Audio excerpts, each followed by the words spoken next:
Assalamualaikum warahmatullahi wabarakatuh. Selamat siang Prof. Suci, selamat siang teman-teman semuanya.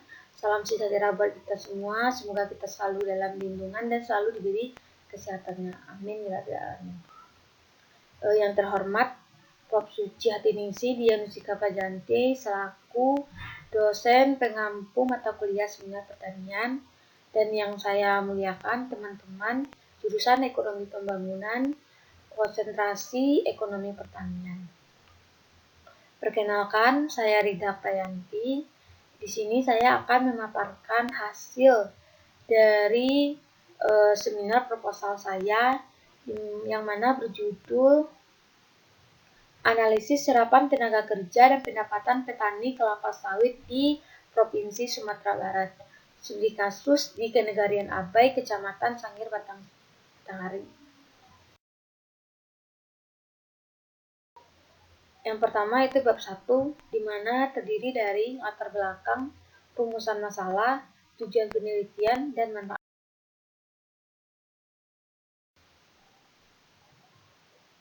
Langsung saja latar belakang. Seperti yang kita ketahui, kelapa sawit menjadi sektor perkebunan utama di Indonesia karena kelapa sawit merupakan jenis tanaman multiguna yang dapat memberikan aneka hasil dan manfaat yang besar. Minyak kelapa sawit merupakan produk primer memiliki kandungan nutrisi yang tinggi dan baik bagi kesehatan manusia. Tidak hanya sebatas itu, kelapa sawit juga dapat diekstrak untuk diambil minyak sawit yang mentah. Jika dilihat dari sisi ekonominya, minyak kelapa sawit cukup menguntungkan karena harga dari yang berada di pasar dunia cenderung mengalami peningkatan dari tahun ke tahun. Selain dimanfaatkan sebagai kebutuhan pasar di dalam negeri, hasil minyak kelapa sawit di Indonesia juga diekspor ke negara-negara importir utama minyak kelapa sawit. Lanjut, menurut Afifuddin tahun 2007, pembangunan subsektor kelapa sawit merupakan penyedia lapangan kerja yang cukup besar dan sebagai sumber pendapatan petani. Kelapa sawit merupakan salah satu komoditas yang memiliki andil besar dalam menghasilkan pendapatan asli daerah, produk domestik bruto, dan kesejahteraan masyarakat. Lebih lanjut, Sanas mengatakan bahwa kegiatan perkebunan kelapa sawit telah memberikan pengaruh eksternal yang bersifat positif atau bermanfaat bagi wilayah sekitarnya. Adapun manfaat kegiatan perkebunan terhadap masyarakat antara lain, yang pertama, meningkatkan kesejahteraan masyarakat setempat atau di daerahnya sendiri, memperluas lapangan kerja dan kesempatan berusaha, serta memberikan kontribusi terhadap pembangunan daerah. Berikut adalah tabel luas area kelapa sawit menurut provinsi di Indonesia. Sebenarnya ini tabel saya mengambil 34 provinsi, tapi di PPT saya hanya menampilkan 10 provinsi.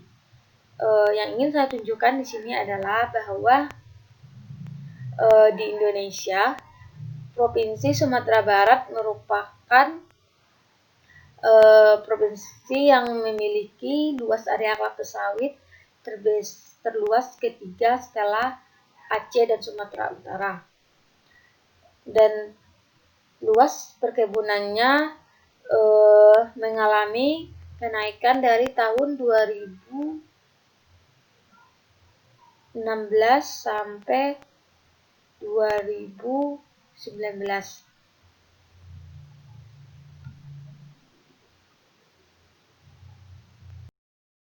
Selanjutnya yaitu data dari BPS Sumatera Barat tahun 2016, yaitu luas lahan perkebunan kelapa sawit di Sumatera Barat berdasarkan kabupaten atau kotanya. Di sini yang saya warnai yaitu Kabupaten Solok Selatan, di mana tempat yang saya akan teliti. Di sini luas lahannya dari tahun 2013 sampai tahun 2015 juga mengalami peningkatan.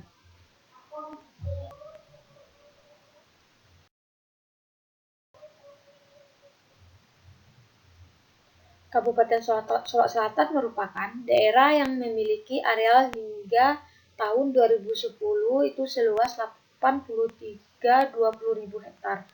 Kabupaten ini perkebunan sawit sudah tidak asing lagi. Selain perkebunan milik pribadi, juga ada perkebunan yang diolah suatu perusahaan. Dengan besarnya hasil yang didapatkan dari perkebunan sawit ini menyebabkan masyarakat terdorong untuk terus mengembangkan areal perkebunan sehingga di Kabupaten Solo Selatan ini masyarakat telah banyak mengalih fungsikan perkebunan karet mereka menjadi perkebunan sawit. Selanjutnya, di mana berdirinya perkebunan kelapa sawit di daerah Kenegarian Abai itu sendiri, yaitu bernama PT Bina Pratama Sepato Jaya SS1 atau PT BPSJ SS1. Perkebunan ini memiliki luas 7.000 hektar, di mana perkebunan ini terdiri dari 3 updeling, yaitu updeling 1 tanaman sawit yang berumur 12 tahun, updeling 2 berumur 9 tahun, dan updeling 3 berumur 6 tahun. Dan seperti yang telah kita ketahui bahwa kelapa sawit memiliki nilai ekonomis yang sangat tinggi, sehingga membuat banyak kalangan pengusaha berani menanamkan investasi modal yang tinggi pula bagi pembukaan lahan kebun kelapa sawit. Hasil produksi dari kelapa sawit dapat dijual sebagai komoditas ekspor dan dapat juga didistribusikan ke pabrik-pabrik yang mengolah minyak kelapa sawit.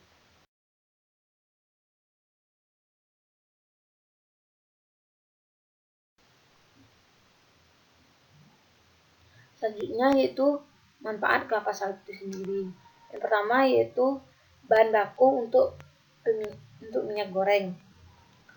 Tidak asing lagi karena kita sudah mengetahui bahwa fungsi utama dari kelapa sawit itu adalah untuk pembuatan minyak goreng.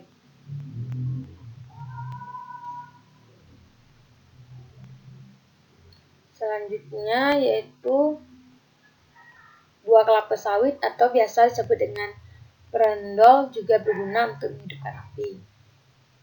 Yang disebut dengan brondol ini adalah yang buahnya yang udah tercecer. Selanjutnya, selain itu buah kelapa sawit juga menjadi santapan lezat bagi hewan liar, contohnya seperti babi hutan. Dan yang terakhir itu sebagai kompas.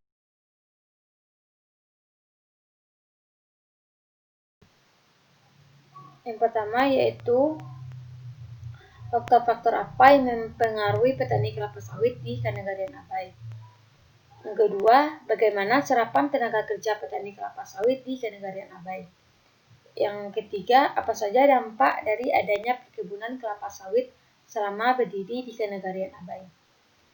Yang terakhir yaitu bagaimana strategi yang tepat untuk meningkatkan usaha.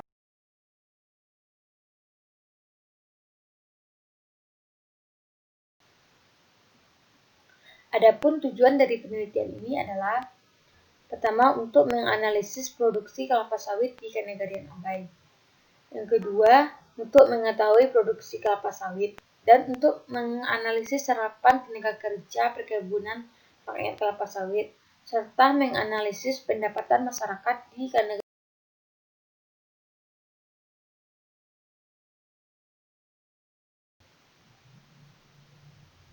Selanjutnya, adapun manfaat dari penelitian ini untuk mengetahui yang pertama karakteristik petani kelapa sawit dari segi umur dan pendidikan petani.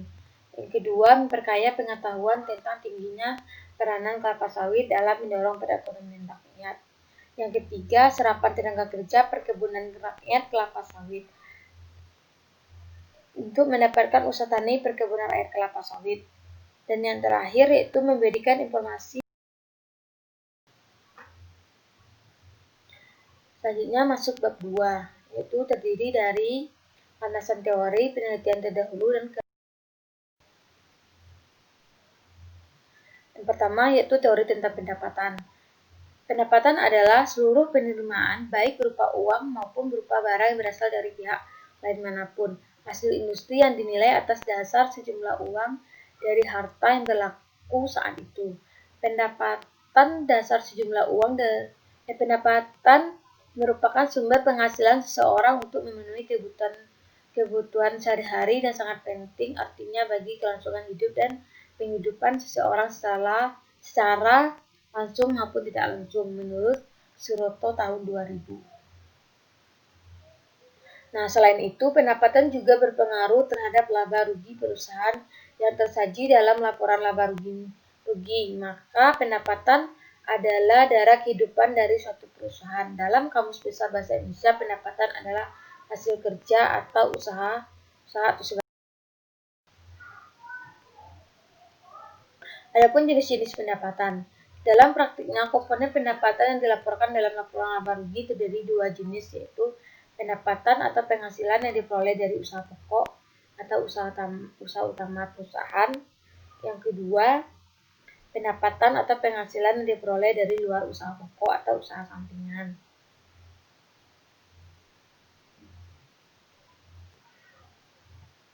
Nah, laporan laba rugi terdapat dua kelompok pula, yaitu pendapatan utama. Pendapatan utama berasal dari kegiatan utama perusahaan. Yang kedua, pendapatan lain. Itu contohnya berasal dari pendapatan yang tidak merupakan kegiatan utama perusahaan. Misalnya itu pendapatan bunga bagi perusahaan perdagangan. Seperti beberapa kasus terdapat pendapatan dan kerugian dari kos luar biasa. Selanjutnya yaitu teori tentang tenaga kerja. Menurut Simanjuntak tahun 1998, tenaga kerja mencakup penduduk yang sudah atau sedang bekerja, yang sedang mencari pekerjaan dan yang melakukan kegiatan lain seperti bersekolah dan mengurus rumah tangga. Pencari kerja bersekolah dan mengurus rumah tangga walaupun tidak bekerja, tetapi mereka secara fisik mampu dan suatu waktu dapat ikut bekerja. Sedangkan menurut Mulyadi tahun 2003 menyatakan bahwa tenaga kerja adalah penduduk dalam usia kerja berusia 15 sampai 64 tahun atau jumlah penduduk dalam suatu negara yang dapat memproduksi barang dan jasa. Jika ada permintaan terhadap tenaga kerja, mereka mau berpartisipasi dalam aktivitas tersebut.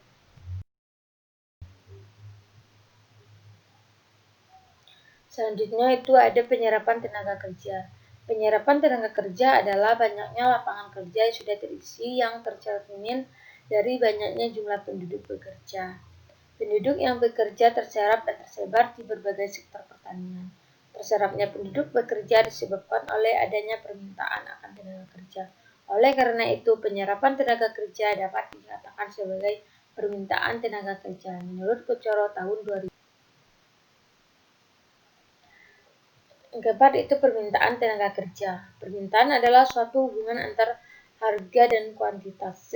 Sehubungan dengan tenaga kerja, permintaan tenaga kerja adalah hubungan antar tingkat upah, harga tenaga kerja, dan kuantitas tenaga kerja yang dikehendaki untuk dipekerjakan dalam jangka waktu tertentu.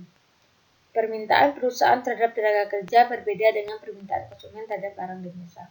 Orang membeli barang karena barang itu memberikan nikmat atau utility kepada si pembeli. Sementara pengusaha mempekerjakan seseorang karena membantu memproduksikan barang atau jasa untuk dijual kepada konsumen. Oleh karena itu, kenaikan permintaan perusahaan terhadap tenaga kerja tergantung dari kenaikan permintaan masyarakat akan barang yang diproduksinya. Permintaan akan tenaga kerja seperti itu disebut dengan derived demand.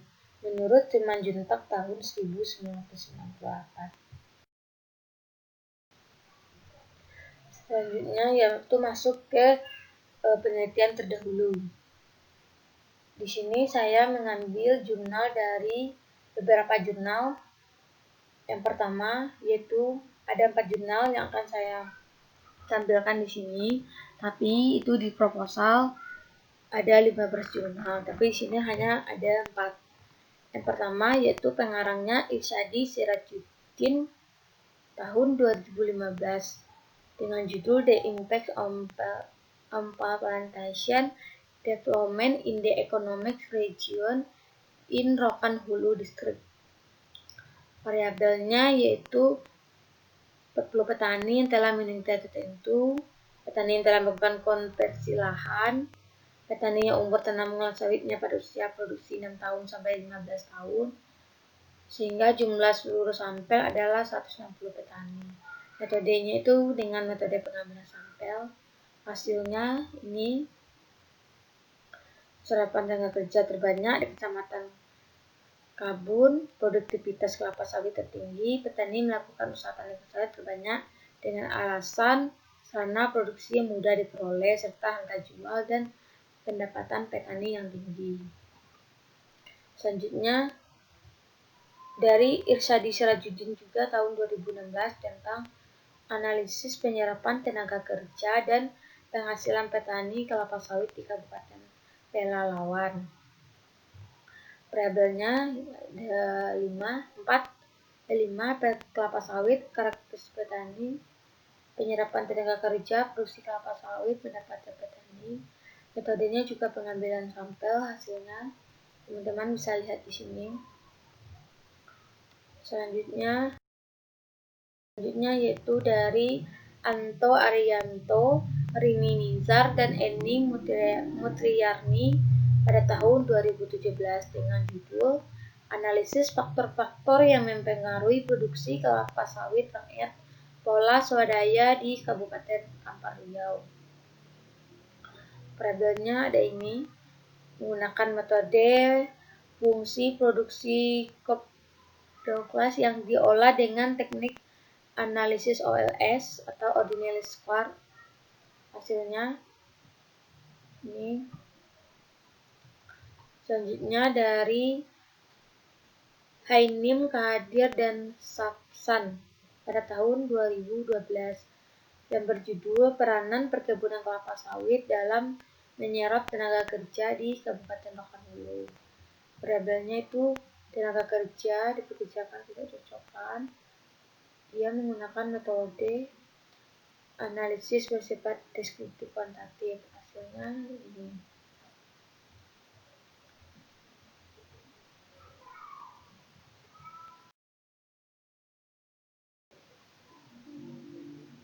Selanjutnya itu kerangka berpikir. Nah, seperti yang kita ketahui, dalam rangka menciptakan pertumbuhan ekonomi ke arah yang lebih baik, pasti tentunya para pelaku ekonomi, baik masyarakat, pemerintah, bahkan pihak swasta asing, melakukan berbagai macam cara dengan melihat berbagai potensi-potensi yang dimilikinya. Salah satunya adalah dengan cara melakukan perkembangan perluasan lahan pada sektor perkebunan kelapa sawit di seluruh Indonesia, khususnya di Provinsi Sumatera Barat. Nah, dengan adanya perkebunan kelapa sawit, baik pada skala apapun, tidak bisa lepas dari pengembangan ekonomi lokal yang bercirikan endogenous development, yaitu dengan memanfaatkan potensi SDM, institusi, kondisi fisik, serta memperhatikan konteks sosioekonomi dan budaya setempat. Nah, penelitian ini akan menganalisis berbagai pengaruh perkebunan kelapa sawit terhadap masyarakat dengan menggunakan metode deskriptif, yaitu penelitian yang memusatkan diri pada pemecahan masalah-masalah yang ada pada masa sekarang. Metode pengumpulan data yang digunakan adalah dengan teknik wawancara atau interview, pencatatan, untuk mengetahui seberapa besar pengaruh perkebunan kelapa sawit terhadap pendapatan masyarakat di Kenegarian Abai, Provinsi Sumatera. Yang terakhir itu bab 3, itu terdiri dari metode penelitian, lokasi penelitian, jenis dan sumber data, dan teknik analisis penelitian. Yang pertama itu lokasi penelitian, di mana penelitian ini dilakukan di Kenegarian Abai, Kecamatan Sangir Batanghari, Kabupaten Solok Selatan, Provinsi Sumatera Barat. Dengan alasan saya melakukan penelitian di sini adalah bahwa di Kenegarian Abai sendiri memiliki perkebunan kelapa sawit yang cukup luas dan juga merupakan daerah pengembangan perkebunan khususnya kelapa sawit, serta juga memiliki pengaruh positif terhadap pendapatan dan penyerapan tenaga kerja di Kenegarian Abai sendiri. Jenis penelitian sesuai dengan masalah, batasan masalah, rumusan masalah yang telah dijelaskan, serta tujuan masalah penelitian ini, maka penelitian ini tergolong pada penelitian deskriptif.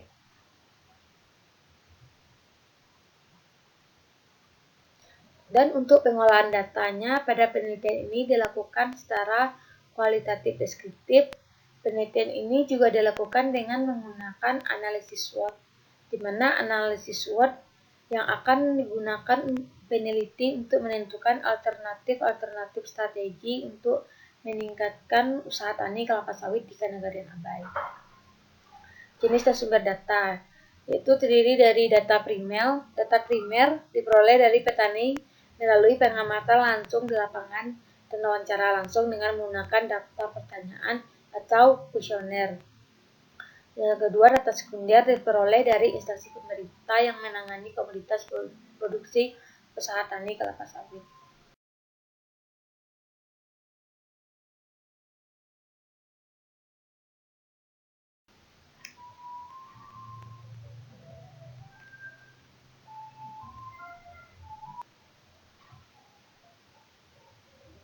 Selanjutnya yaitu teknik analisis data, yaitu pertama analisis SWOT. Penggunaan analisis SWOT dilakukan untuk menganalisis faktor-faktor internal pihak pengusaha dalam kawasan usaha perkebunan kelapa sawit sehingga diketahui apa saja faktor yang menjadi kekuatan dan kelemahannya.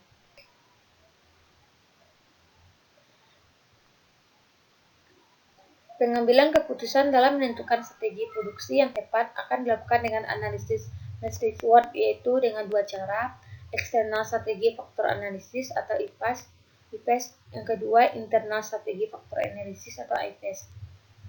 Di sini terdapat tabel eksternal strategi faktor analisis dan internal strategi faktor analisis. Ini kekuatan dan kelemahan.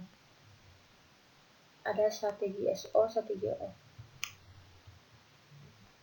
Nah, yang dimaksud dengan IFAS dan IFAS yaitu di sini maksud dari tabel ini ialah yang pertama kita menentukan faktor-faktor strategi eksternalnya, yaitu contohnya itu peluang, nanti diisi ancaman. Lalu kita menentukan bobot faktor strategis dengan skala dari 0,0 sampai 1,0 atau penting atau tidak penting. Di sini akan nanti dikasih bobot. Dan setelah itu pemberian ranking faktor strategis untuk masing-masing faktor dengan memberikan skala mulai dari 4 dengan 4 sampai 1 berdasarkan faktor kondisi perusahaan yang bersangkutan. Selanjutnya itu kalikan bobot dengan ranking untuk memperoleh nilai faktor pembobotan. Hasilnya nanti berupa skor pembobotan untuk masing-masing faktor yang nilainya bervariasi mulai dari 4,0 sampai dengan 1,0. Dan selanjutnya yaitu komentar, dikasih komentar. Selanjutnya tabel internal strategis faktor analisis atau IFAS. Yang pertama, pembuatan faktor strategis internal yang mencakup kekuatan dan kelemahan. Yang kedua, penentukan bobot faktor strategis yang mulai dari 0,0 juga sampai 1,0. Selanjutnya pemberian ranking mulai dari angka 4 sampai dengan angka 1. Dan selanjutnya kalikan bobot dengan ranking untuk memperoleh nilai pembobotannya. Dan kemudian dijumlahkan lalu diberi komentar.